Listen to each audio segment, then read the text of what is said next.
Welcome in. Welcome to the Bite Me podcast, Bite Meat podcast. I almost slipped there. I did slip there and talk about my fishing podcast, but that's because Grant Pinkerton and I were talking a little fishing. I got my big trout. Of course, he one up me. He one ups everybody. He got two big trout behind him if you're looking at YouTube, etc. But I am John Lopez. That is Grant Pinkerton. We're going to get to in just a moment. Just a little reminder here to remember to subscribe to the podcast wherever you get your podcasts, whether it's iTunes, Spotify, wherever. We always recommend Podbean because Podbean is where we host the podcast, and you can go back more than a year and listen to every single podcast from some great pitmasters, great CEOs of places like Big Green Egg and Traeger and Old Country and Badia Spices and everything else. It's been a lot of fun doing this. It's one of my passions, along with fishing, as you picked up on. And excuse me, I'll cut that out. And of course, when we scheduled this podcast, I was like, man, Memphis in May. I've been to some big barbecue competitions, most recently here at the Houston Rodeo where I live. But wherever you're listening across the country, you've heard about Memphis in May.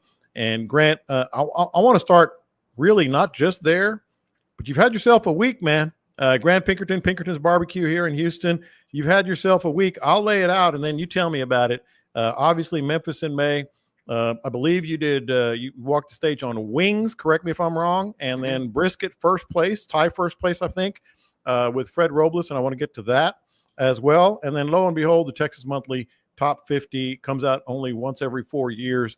Pinkerton's Barbecue is right there. Tell me about your week. I think you've had one. Yeah, well, and you missed one. We walked it in sauce too. So I came out with right. a new sauce. Sweet sauce, Yeah. and it's hit three world champion stages in the last 4 months since it debuted. I'm like, man, I think the sauce is pretty good. Yeah, I think it's pretty good. Did you do the Kansas City barbecue? No, I missed it this year. I missed the Royal because I have a 2-year-old daughter, and they had decided to do it on Halloween, and I'm like, man, family first, Yeah, yeah. So I'm not missing my 2-year-old's Halloween. You don't get a whole lot of those, so you need to make sure you do the family stuff when it counts. Yeah, I put my OG sauce in that one this year because they have a big sauce competition. Oh, I've entered the sauce competition in the seasoning one every year. I throw it in there. Yeah. And I didn't walk the stage, but I was pretty happy with that result. But we're not here for me. We're here for you.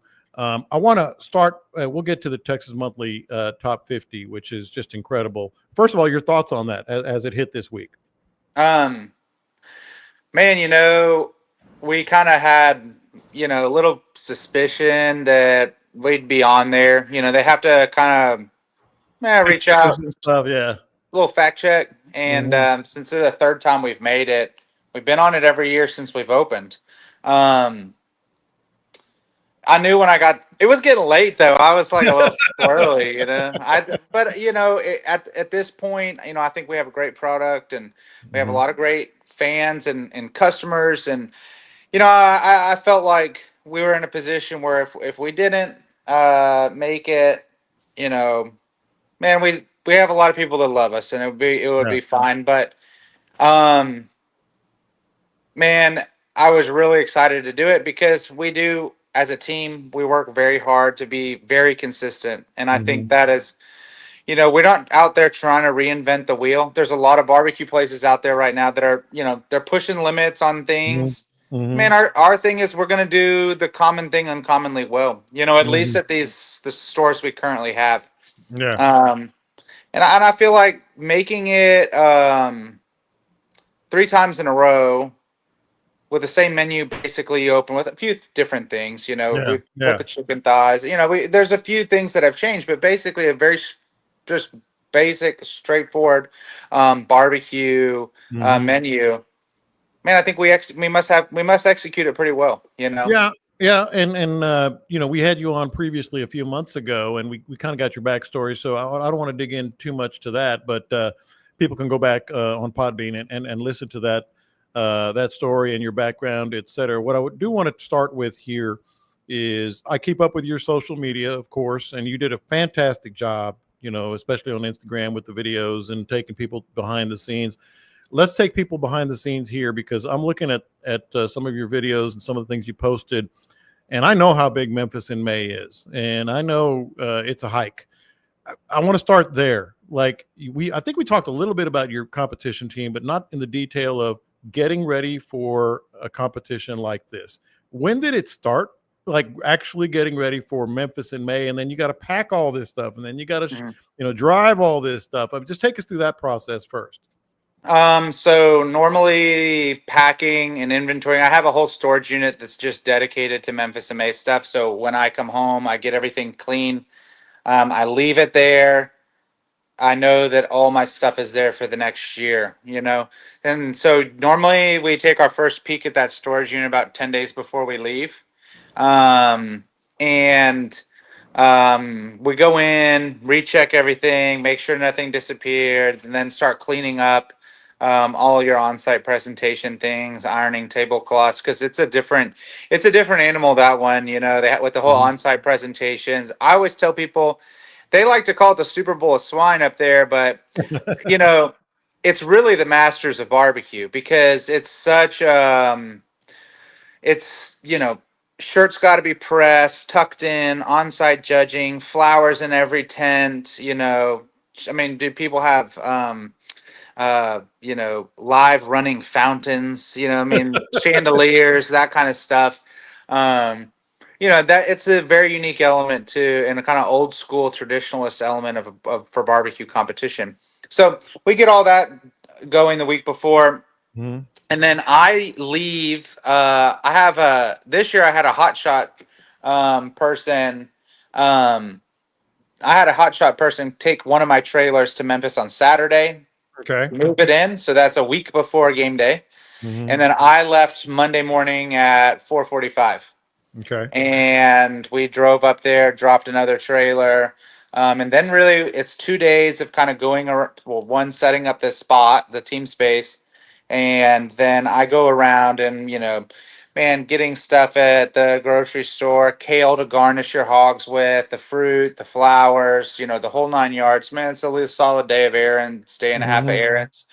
And then, Wednesday, you're kind of like getting your mind right. Thursday, start the turn in. And, man, by Friday, we got hogs on, baby, So we're rolling. The fun stuff starts to happen. But, it is a long cook. It costs a lot of money to go up there and stay that long. It takes a lot of teammates. I tried to do it the first year with just a few guys, and I realized, I'm like, man, I won beef up there. My first 2 years I went, but I wasn't cooking this team's hog. I was just a brisket ringer. And man, I tried to do that the first year when I was cooking the hog, and like brisket turn-in is at 10:30, or I think. And man, the hog's got to go on the pit at like 1. So that's in the middle of your hog prep. Yeah. And I'm like, man, this is a disaster. I'm like, we need to. I need to bring some more people on board here that want to spearhead doing some of this stuff. And Bill Purvis was on that first Memphis in May team with me, and I have He's another been on the podcast, the Sausage Sensei. Yeah. Yeah. So that's Bill Dumas. This is Bill Purvis. Oh, Bill Dumas. Bill Purvis. Chicken fried barbecue. Yeah. Chicken fried. He's been although on I wouldn't too. mind Bill Dumas coming and making an exotic sausage for me for the exotic turn-in. So that's a good idea. We had Purvis on just not even a month ago, and Dumas like a couple of weeks before that. So I kind of got him confused. But yeah, take both those guys. Yeah, Bill is a really close friend of mine in barbecue, and obviously Bill and Fred are tight, and Fred has become a super good friend of mine as well. Just great guys. We get along great. We work really well together. So when it comes to game day, we can be in the trailer boxing meets. Man, our heads are all going the same direction. There's not been a lot of fighting on the cutting board about which direction we need to take a meat when it starts getting sliced and going in the boxes, or when we're picking on the hog. I mean, everybody there knows what good is. And so, man, we work really great together. So that's been a great deal. And we've added team members. We've added some guys that, man, all they want to do is cook hog, so they come and they help me, and they help me trim, and inject and get the hogs on the pit, because that's what a lot of people don't realize. You know, you're taking a 180-pound hog, it's on a 100-pound rack. You're gonna be lifting it up and putting it in. Man, it's really awkward and really, really hard to get it on there. Yeah. I always have massive amounts of stress about the hog actually getting into the pit. Yeah. I've seen teams drop their hogs on the way in, you I'm know, sure. Yeah. and so that's a big thing. And man, it's a different animal. I mean, we're the only team really from Texas over there. We are the only team from Texas cooking hogs over there. And sure, could I enter ribs or shoulder and probably do pretty well? Yeah, absolutely. But man, I'm here to climb the mountain, and you know, I'm here to play SEC ball, baby. I'm here to cook whole hog. Hey, those horns are in the SEC now. Why not? Exactly, exactly. You know, How and much? it's Go fun. ahead. Yeah, it's fun. How much actual equipment? If you had to put either a weight, you said 2 trailers minimum, or at least you talked about, Yeah, like so I got. just actual equipment that you drove to Memphis, that you guys Uh, drove to Memphis. Yeah. you want a dollar amount or do you want to wait? It's up to you, but I mean, like pits, and I mean, just kind of take us through it all. Man, I'd say in trailers. I mean, this is just a great number to have on the podcast, just to give you an idea of what like big time barbecue is. Just in trailers alone, we bring $175,000 in trailer. Unbelievable. Um, we have a 40-foot sundowner with living quarters, and I mean, there's the videos on the Instagram, and then Yeah. we have a custom trailer built by Old Hickory for cooking hogs, and it has 2 CTOs mounted on it, lights, roof, all this kind of stuff. And it's set up just for cooking hogs. It comes out twice a year and goes back in the unit and sits there and waits its turn for the next year. Yeah. You know, then we have, like I said, usually one van that, or like a large van, you know, like the one, like a big catering van full Yeah. of tents, sauces, seasonings, all the decorations, all that kind of stuff that comes up too. So, you know, you got just a lot. It's a lot of stuff, and we've condensed it down a lot over the years. But that at bare minimum, I feel like what we took this year was probably what you need. And what about sourcing meats? I have that because I can't get hogs like I want here. So I source my hogs from numerous places over the years. This year I got mine from Newman Farms in Missouri. Okay. And they're one of the very original. There were like 5 original families that were allowed to bring the Berkshire bloodline over from Berkshire, England, and they're one of the original families, and I still have that original bloodline untainted from then. And so that's what we cooked. I like Berkshire hog. They do have some smaller loins on them, but they got great marbling and they have a great fat. Without tasting funky, if that makes Yeah. sense. Yeah, because they're So, bigger and people don't get that. You know, mhm, the bigger hogs can be a little funky sometimes. right, you know, Uh, and some of them are too fatty or the fat tastes off. You know, like some of those foreign, like the Italian pigs and things like that, sometimes they can get, you know, almost like a nutty or olive taste to them, depending on what they're eating, you know. Yeah. But man, these are really quality pigs. So it's kind of like what Heartland brand does with Akaushi and RC Ranch with Wagyu. I mean, Yep. very, very distinct, you know, type of protein there. I do want to ask you about this, and that's putting your team together. You go into the Masters, you got to put a super team together. Right. I know it's changed a little bit over the years, but Fred, I saw, you know, Fred was with you, and he's been on the show as well. And I'm like, whoa, you know, like as you mentioned, you kind of alluded to, I mean, your brisket is amazing. Trust me, I live a mile and a half from your place, but Right. he's just gotten this. He's on a roll. I mean, you know, he's in a groove. How did that recruiting come for your team, and how did you get your team together? Man, Bill's best friends with Fred. Like they're buddies. So Bill was already on it. He was cooking chicken, the poultry category, and man, the next year I'm like, hey man, ask Fred if he wants to just come cook brisket, and he's like, man, he's already told me he'd like to come to Memphis in May, and I'm like, yeah.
There you are. Okay, weird. Yeah. Somebody called my phone and just knocked me out. No, that's fine. I placed it in a. I remember what you said. You said, "Man, he just already told me he wants to come to Memphis in May. You can just pick it up right there, and I'll Right. edit it."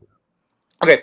So he tells me that he wants to come to Memphis in May, and so we get in a group chat together. And I'd met Fred a few times, and he just signed up to come out and hang out and see what it's about. And it's a great, it's a big contest. It's a very expensive contest to do. The Mm-hmm. entry fee is very high. There's Mm-hmm. just a lot of costs associated with it. So, um, Bill always tell you, it's like, man, I got no interest in cooking a hog. Man, I really got no interest in cooking this contest. If I'm not, cooking a hog with you, Yeah. I want to be a part of the team. But it's a great networking. That Mm-hmm. contest has people from all across the country. Every big barbecue person you ever heard of is there. Mm-hmm. And so, a lot of people want to come. I get a lot of inquiries to come and be on our team from people because they want to go, because the point of entry for that contest is really kind of difficult to do on your own. Plus, then you got to find 10 people to come help you cook it. Yeah. Yeah. So you had a who's who. Give us some of the names. You mentioned Purvis Yeah, and Robles. Purvis, Who else? and and then well, he works for me now, but Louis Gonzalez, Mm-hmm. DD Barbecue. Um, we have Robert Shadow from Smoke Eaters is on our team. He's finaled at Houston the last 2 years in Mm-hmm. 3 different categories. Um, and then my friend Joseph Maglamot, he was on Master Chef, so he's actually a chef. Okay. And he works with me. He does Houston with me, and him and I do the open category there together every year. And Mm-hmm. he's been coming with me to Memphis in May since the beginning. He does Hogs for the Cause with me. So any contest that has a non-barbecue category, He's in. that's like a Yeah. fish, Yeah. exotic, any of those things, man, that's him. Um, and man, he's a super fun guy, Yeah. and he's great with a knife, so he can trim hogs if when we need him to. So Mm-hmm. he's learned by osmosis now over the years. Yeah. The other thing about, just real quick with the hog, you're in Memphis. I'm sure when you first started doing this, before people knew what you could do and your team could do, there you got a lot of that. Yeah, right.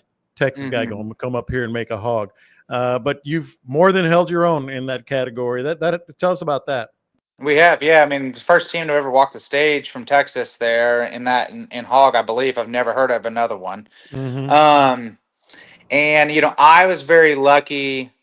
When I first I started cooking hogs when I was 17 years old. When I went to Lamar High School and was raising my own and cooking them at my parents' house. Every spring, I'd raise an extra one. We'd have a hog roast at my house. Mm-hmm. And man, I've always really liked cooking pork and whole hog. And Mm-hmm. so when I got older, man, I went to do a cooking event in New York City, and I met a guy who's now a very dear friend of mine named Nick Woolfolk, and he's from Mississippi and cooked with some absolute grew up cooking with some guys, and a particular guy named John David Wheeler, who is a legend in the Mm-hmm. Memphis barbecue scene, Mm-hmm. and Memphis Barbecue Network. Um, and so him and I got to talking about, this was a long time ago, Mm-hmm. about pork and cooking contests. And Nick cooks MBN and I cook CBA and IBCA here or whatever. And man, we were just always talking barbecue, and I was picking his brain about hog. And so then he had me come out and cook with his team. And so I was around it even more.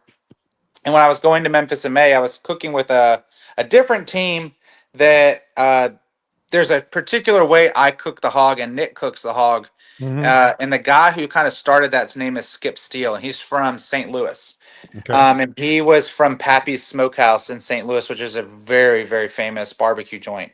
And his style is that running style with the skin taken off the back, so you get all of the bark. Mm-hmm. Um, and man, I just thought as a Texan, like, man, whole hog with bark on it, like hell yeah. And his saying always is, you can't get flavor in a football, and it's true. Like I think our Yeah. pigs are the best. Anyway, Yeah. so Nick has kind of been my mentor in the hog game, and shoot, they were whole hog team of the year like twice in Memphis Barbecue Network, which is another Okay. sanctioning body. So Right. he knows his way around a pig, and we decided to team up together. to do hogs for the cause for 2 years and then Mm-hmm. start our own team together. So that's our one opportunity to never compete against each other and just team up and do a super hog team, which is him and I Yeah. cooking together. And so that's fun. So I learned a lot from him. And man, it's different when I go around and I try people's hogs here in Texas. I'm like, man, it's good, but Yeah.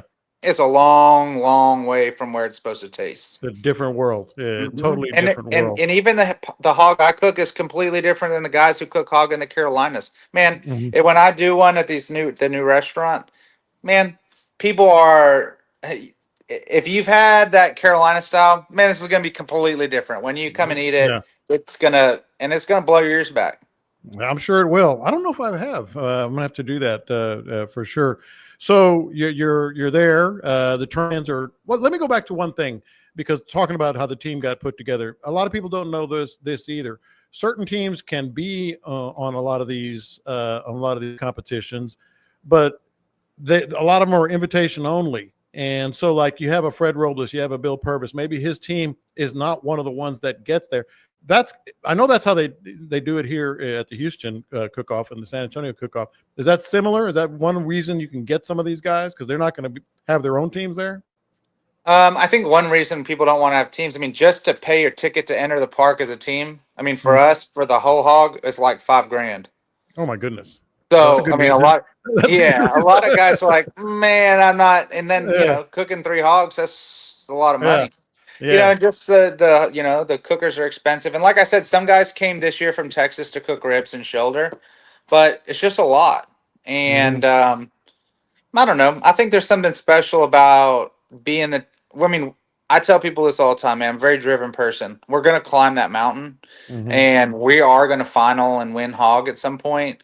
And I think for certain guys being on the team that does that, because we have such a weird view of barbecue competition in Texas because everybody cooks solo. And Yeah. if you go to that region and cook an MBN circuit, every MBN team is like 6 guys. Hmm. And like to us, that's just so weird, Yeah. because and everybody does their chicken, their brisket, their ribs, their pork. They turn it in. They wham bam, thank you, ma'am, go home. Yeah. But there, it truly is a team sport. So at Memphis, on-site presentations, which are judges that come to your tent, Hmm. start at 1:30. Your blind box has to be in at 1:30. Man, how are you supposed to be two places at once? Right? Yeah. So for a couple of years, man, I was in there boxing with Fred and Bill, Hmm. and you know, boxing is chaotic. It just always is. You're on a clock, the Hmm. box is going out, and there's always, we turn the air conditioning off in the trailer. It's 95 degrees in there. You're sweating your butt off. Hmm. And then the box leaves. You're like, oh my God, there's an on-site. The judge is already here waiting. You're like, Yeah. so you're just frazzled. You go out, man, and you just that first judge, you just stub your toe on inevitably. I mean, it just sets a bad tone. So you really need a couple guys that you trust to box your meat. I mean, this is how we do it, and I think it works Yeah. really well. I go and I pull the meat off the hog. Hmm. And these guys have boxed with me numerous times, so they know exactly how I want. We'll make all the sauces we want. We'll make all the everything that's going to go on that pig in the box. We're going to make Hmm. ahead of time together, Yeah. and then they know how I want the box laid out. They know what pieces. I trust them to pick out what pieces of meat would be good. Right. Um, and I help pull it off the hog, and then I go into my trailer. I get my press shirt on. I comb, I shave. I do my Hmm. hair. I take a quick shower, and I get ready for on-site presentation. My wife is out front. She's straightening all the flowers up, all that kind of stuff. She's getting ready to receive the judge, and then once it goes, Bill and Fred will come out because they've been working on the hogs. They Hmm. will come out and I will give the presentation to the judges. They will be there, and their job is to take the meat off the hog that is our presentation hog and hand it to me, and then I hand it to the judge because I don't want to turn my back on the judge. I need to be engaging with them the entire time. That is so fascinating, and some of our listeners may not know about this. And I've seen this up close, several times. It's like a damn Senate hearing. I mean, Mhm. they're sitting in front of you. You have to be on. You have to be charismatic. And informative, and the picture of it, and I'd highly recommend people get to your Instagram and see, because you did show some of this on some of your videos. I think you have like a semicircle table. A lot of people do that. Yeah. And you're sitting in the middle, and you have to engage all these judges. Is it unique to Memphis, or how many places do that? It is. So in MBN, they have that process, but only if you make finals. So preliminaries are all blind box, and then if you make finals, you have an on-site judging by the final judges. Yeah. But this is the only contest that has the on-site judging like this. And the pit, you have to be in proximity to the pit too, right? Right.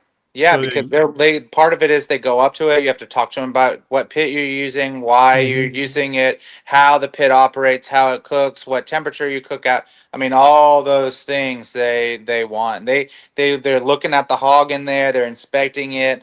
You know, did any of the skin tear? You know, there's a color correct on it. You know, all that kind of stuff. So, you know, and actually, funny enough, it's usually the team directly behind me at Memphis in May. And we obviously naturally cook a similar style. I mean, the same style hog, and they're similar. They're similar pigs. I don't know what he does to his exactly, and he doesn't know what goes into mine. But we've both eaten each other's pig a lot, so, and they're both good. So, you know, we faced off on two different on-site judges. So when that happens at Memphis in May, we both just knocked each other out. We knew the second on-sites was over, and he said, "Oh, you had him and him?" I said, "Yeah," and he's like, "Man, one of us is gone." He says, "We're fucked." You know, one of us is gone. we probably traded tens, and if we both didn't get all tens, man, we're done. Yeah. And that's basically that happened. And I don't know, Memphis has very odd judging, very very odd judging. It's the only place that gives a judge a pencil and allows them to fill in their own score for a certain category. And man, I just had somebody write a score that was like, I think I knew what they were trying to write, but they just wrote it wrong. They didn't know what they were doing, and same thing happened with him. So we were obviously on the same blind table. Yeah. And how it works is you're supposed to get an overall 10. There's 6 boxes on a blind box table. Somebody gets a 10. Okay, the best box on the table receives that judge's 10. Then it's supposed to be that the next box, second best, gets a 9.99. Okay. And goes down for 6 places until like 9.95 or whatever it is. Right. So it's 9.95. Man, we had a judge write in 9.7, which is like being 30th on a table of 6 boxes. So like right there, boom, you're out. Done. You're done. And then on his, they wrote 9.5. It's like, Good Lord. Good Lord. He's just over 2. So my biggest gripe with Memphis is, why do you allow human error when you could just say rank them 10, 9, 8, 7, 6, 5, and then they just put the number that it's supposed to equal on the back end. Like it seems like such a simple fix. It's a lot of effort to go up and do something. Overthinking it. We have a term in barbecue world, man, to just go get chingled, dude. You know, like, you know, I got the scorecard back, and I'm like, man, I can't even be mad at this. It was just ignorance. Yeah. Well, let's get to the good stuff. Yes. You got you're standing there, and you're way in the back. Did you this inevitably has happened to me, and I do the very small stuff, and I've been to some big competitions watching others do it. Inevitably, you feel like you nailed this, but it's that wins. Yeah, I mean, did you have that going on? How did it work in terms of judging and how you walk the stage in those categories? Man, honestly, we were pretty shocked. Like, even though we didn't final in hog, we were pretty confident that we were going to walk top 10 in hog. And when we didn't get that call this year, I knew we were in trouble when we got to 7th place, just based on how everything else fell and what I knew I got on my on-sites. And when we got to 7th and hadn't had a call, I'm like, man, either we swept the blind table or, man, we got screwed. And so that one was a bit of a surprise, I think, to everybody. Hog was incredible, you know, and it's tough to have one that's that good and just be like, ugh, you know, just a waste of it. The one we felt, I mean, when we tried the brisket that morning, Man, I was the first one to try it. I ate it, and I'm like, man, they're effed. I just knew it. They're done. Um, It's over. yeah. So, man, I know when I eat a brisket, there's a Yeah. certain taste and texture. Man, Mhm. they're done. Yeah. And that's a combination of cook and the meat and the, just you just know. Hmm. And I don't know whether that's brisket specific that I just like. I can just I don't know. I'd be like, no, dude, that's in. It's in the Yeah. money. It Yeah. has to be. And man, we were all walking around eating it and basically all agreeing. They're like, man, they're in trouble. They're in big trouble. The wings we ran. That's my chicken recipe. And we ran it at Hogs for the Cause, but they have really weird turn-in windows at Hogs for the Cause. So I didn't miss turn-in. I was like 30 minutes early, Oh. or 45 minutes early, and I'm like, son of a. And so I had 8 wings left over that I hadn't injected and put on the pit yet. And so I like scrambled and injected them and put them on the pit. So at my Hogs for the Cause blind box, the whole bottom was these perfect grill marked wings. They were all great, but they were 45 minutes old. And then I had 5 perfect ones. Well, they weren't perfect, laying across the top that still needed. I cooked mine for an hour at 300 Yeah. degrees, and these only got 45 minutes. And so they were at about 185 when I pulled them off. And Hmm. the skin was a little tight. I hadn't gotten to butter bath them yet. Yeah. And I put them in the box, and I still won my table. And Okay. so I'm like, and they're good, man. These wings Yeah. are really, really good. And I'm Hmm. like, dude, if I won my table out there with chewy wings Yeah. and 45-minute old cold wings, I said we're running the same shit at Right. Memphis, Right. and we're gonna Right. win.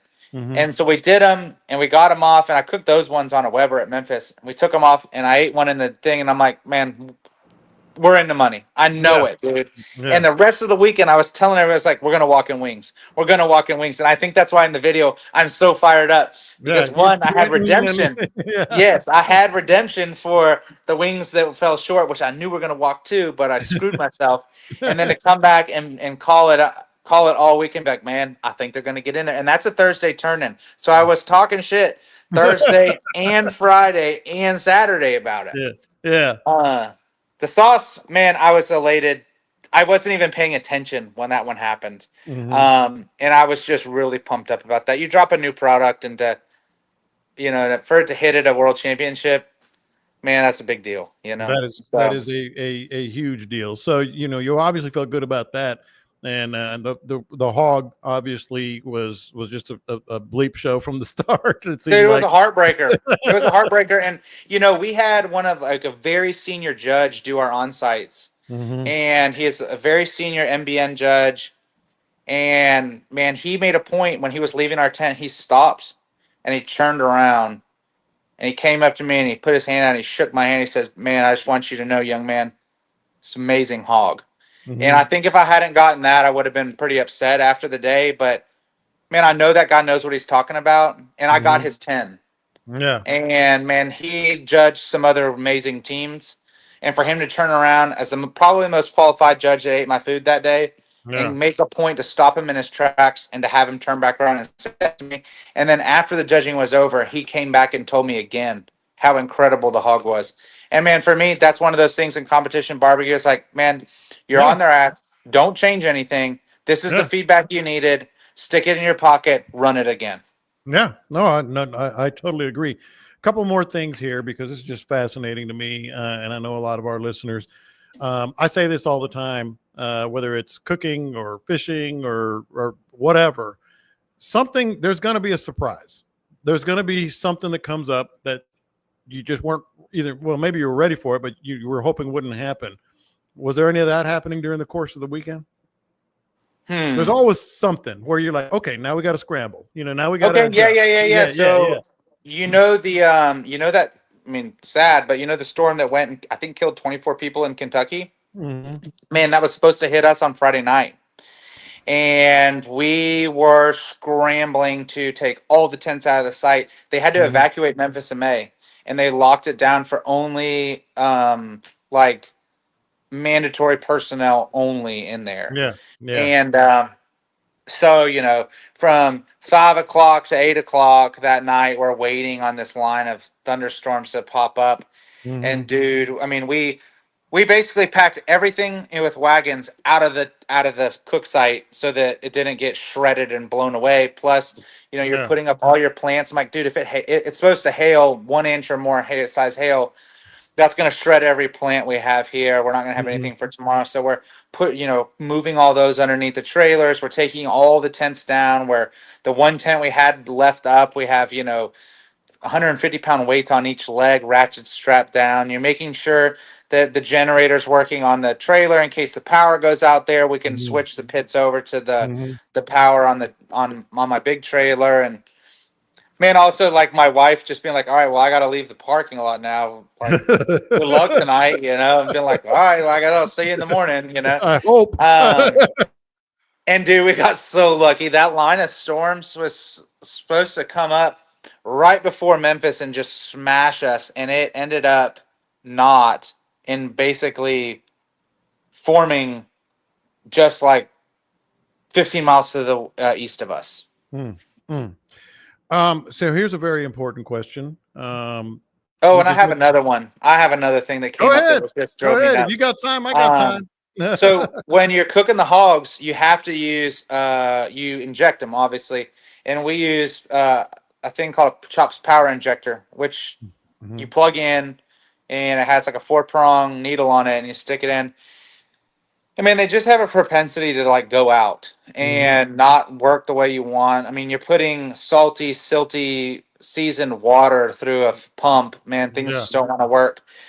And I brought 4 injectors. I'm like, all right, I'm ready for these things to go out. I got it going. Dude, man, they were all just dead as a doornail.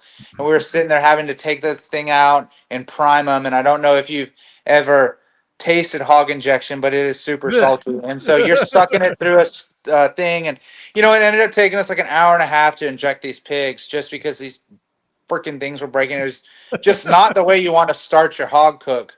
And the hard part is you want it to run very steady so that you put the needles in, and as you're pulling up, you're feathering the trigger to kind of make it all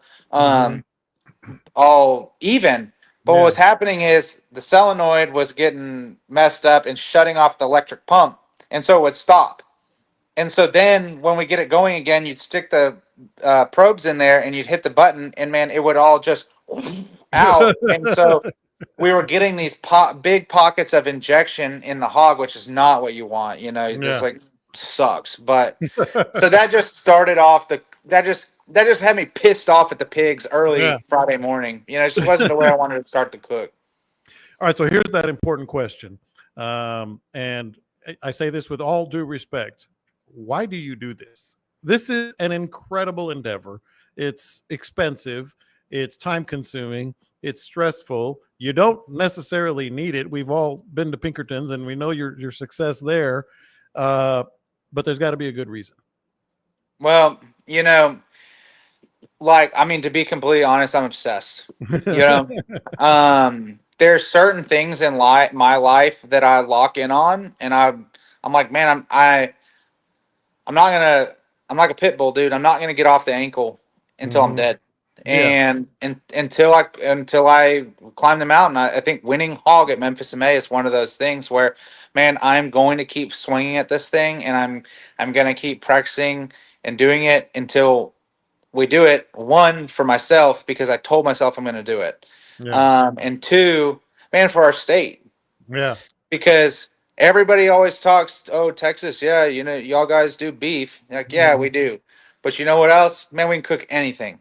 And I'm going to be the guy that goes up there and slaps some people around, hopefully one day, and take that hog title back. And for me, I guess with my past with raising pigs and things like that, man, I just feel like whole cooking competition, whole hog is the pinnacle. Like that is the holy grail of barbecue. It's the green jacket. You know what I'm saying? And like, man, I got a lot of years ahead of me to chase that MFer. And I'm going to do it. We all have confidence in you. I know that. Well, I've been to a couple of these big competitions, never Memphis in May. I might have to book a little flight. I ain't driving. A little flight over there next year to see you walk the stage. But before we get out of here, let's circle back around. to top 50. I think most people listening realize why you are top 50 Texas Monthly and have been every time that you've been around. You mentioned a little bit about that, but the process itself, and we've had Daniel Vaughn on the show as well, and he talked about the process some and some of the places that he's gone. It's 300 and something barbecue joints that he goes to, restaurants, whatever you want to call it, some trailers, some just pop-ups and stuff like that. Right. When did you realize that? I guess you realized he was going to come, but when did you realize? And what was the wait like that you were going to do this? Man, to be honest, he came the day after Michelin Awards. When we went on Michelin bib. Yeah. He went to Mine and Truth. I mean, I don't know when he's coming, And I knew he was in town for that, but man, honestly, it never crossed my mind that he was going to eat the next day for tasting. Yeah. And like, I'm there. I didn't even go to the restaurant that day. And I see a post on Instagram like, oh man, all right, well, I hope it was good, brother, But like I said, that's a testament to our place is that, I wasn't the one that cut him the tray. I didn't pick his food for him. He came through the line just like everybody else. He got the brisket just like everybody else. And I think that's great, man. I mean, we put our best foot forward for everybody. Yeah. And so you're waiting. I'm guessing some of these were months ago that he ate, right? That was November. Yeah. Yeah. That was November. They send tasters out after. So I don't know when that taster came. But like, man, I know he tasted me in November. Yeah. And so he, I guess they probably sent one or two people back just to, consistency is a big thing for them. So, we got tasted again a couple times. And then, in the spring, I just try to, I tell my management and staff, like, hey guys, I mean, we always tell them this, like, best foot forward. But, when it comes time for Texas Monthly, I just think there's a lot of passion and pride in the guys that work with me. Man, not saying that they step it up, but they make sure their I's are dotted and their T's are crossed, Yeah. Yeah. Well, man, we really appreciate it. I know Pinkerton's, if you haven't been, you need to go. Baller style mac and cheese is a go-to for sure. And certainly the brisket and everything else that you do. Can't thank you enough, Grant. And I'm getting hungry, so I might have to pop over there this week for sure. Awesome, man. Sounds great. All right. That's Grant Pinkerton. This is the Bite Meat Podcast. We really appreciate you guys joining us. Great stuff from Grant, as always. Don't forget to subscribe to the podcast. Don't forget to have a good week, good weekend. Smoke it up. We will talk to you next time. All right.